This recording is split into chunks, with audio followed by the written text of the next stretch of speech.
ओम नमस्ते जी। 108वीं श्रव्य कणिका श्रीमद् वाल्मीकि रामायणम। इस पुस्तक के अनुवादक संपादक टिप्पणी करता है परमहंस स्वामी जगदीश्वरानंद जी सरस्वती। पुस्तक प्रकाशित है विजय कुमार गोविंदराम हासानंद, नई दिल्ली द्वारा। अयोध्या कांड का 70वां सर्ग चल रहा था। 50 श्लोक तक गत श्रव्य कणिका में हम स्वाध्याय कर चुके हैं। 51वां श्लोक। मंत्रिभिस्त्वं यथोद्दिष्टैश्चतुर्भिस्त्रिभिरेव वा कच्चित् समस्तैर्व्यस्तैश्च मंत्रं मंत्रयसे मिथः।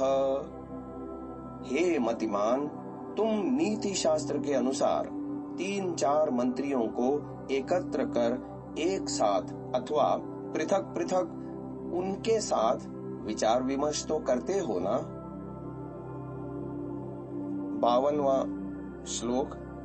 कच्चित्ते सफला वेदाः कच्चित्ते सफलाः क्रियाः कच्चित्ते सफला दाराः कच्चित्ते सफलम श्रुतम। क्या तुम अग्निहोत्रादि अनुष्ठान करके वेदाध्ययन को सफल करते हो? दान और भोग में लगाकर क्या तुम अपने धन को सफल करते हो? यथाविधि संतान उत्पादन कर क्या तुम अपनी स्त्री को सफल करते हो?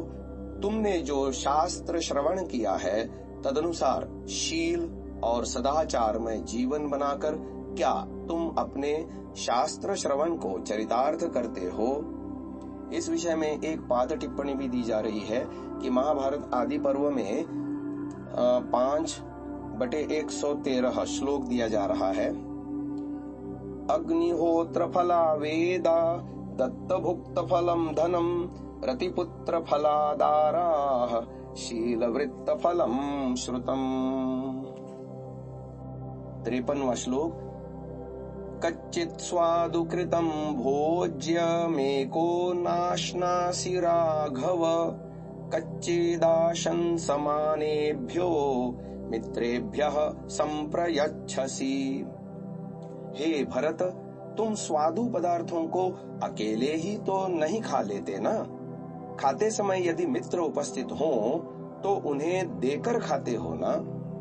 अंतिम 54वां श्लोक है 72वें सर्ग का।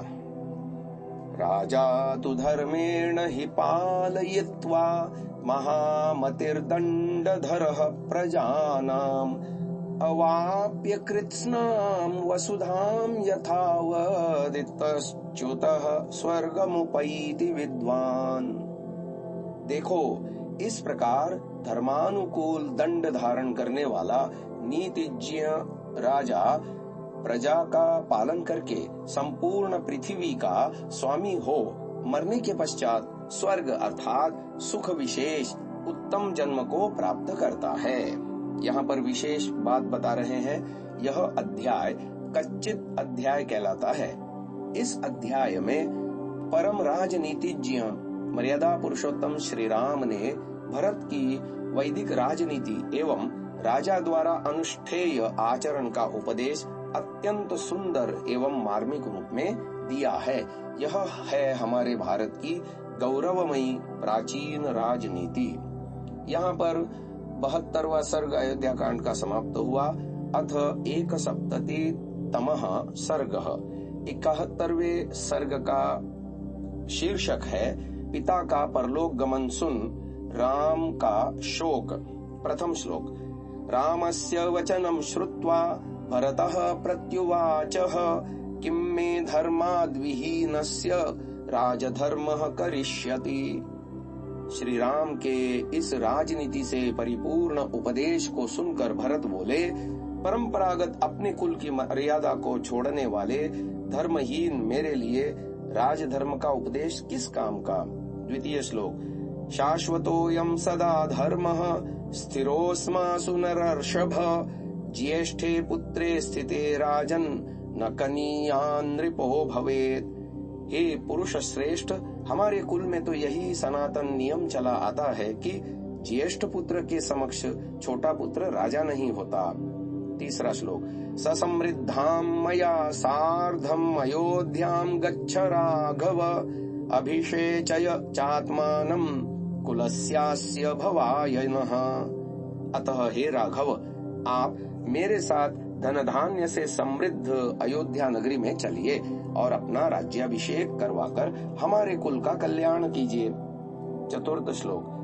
केकयस्थे च मयि तु त्वयि चारण्यमाश्रिते दिवमार्यो गतो राजा यायजूकः सतां मतः। हे भाई, जब मैं केकय देश अर्थात अपनी ननिहाल में था और आप वन में चले गए थे, तब सज्जनों से प्रशंसित और अश्वमेधादि यज्ञ करने वाले पिताजी स्वर्गवासी हो गए। पंचम श्लोक। निष्क्रांत मात्रे भवति सह सीते स लक्ष्मणे दुःख शोक अभिभूतस्तु राजा त्रिदिवमभ्यगात्। सीता और लक्ष्मण सहित आपके अयोध्या छोड़ते ही महाराज दुख और शोक से संतप्त होकर स्वर्गवासी हो गए। छठा श्लोक। ताम श्रुत्वा करुणाम वाचम पितुर्मरण संहिताम राघवो भरतेनोक्ताम बभूव गतचेतनः। भरत जी के मुख से पिताजी की करुणापूर्ण मृत्यु का समाचार सुनकर श्री राम मूर्छित हो गए। सप्तम श्लोक। सतु संज्ञां पुनर्लब्ध्वा नेत्राभ्यामाश्रमुत्सृजन् उपाक्रमत काकुत्स्थः कृपणं बहुभाषितुम्।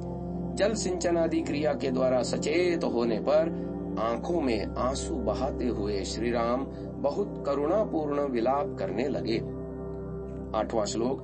किम करिष्याम्ययोध्यायां ताते दिष्टां गतिं गते कस्तां राजवराद्धीनां अयोध्यां पालयिष्यति।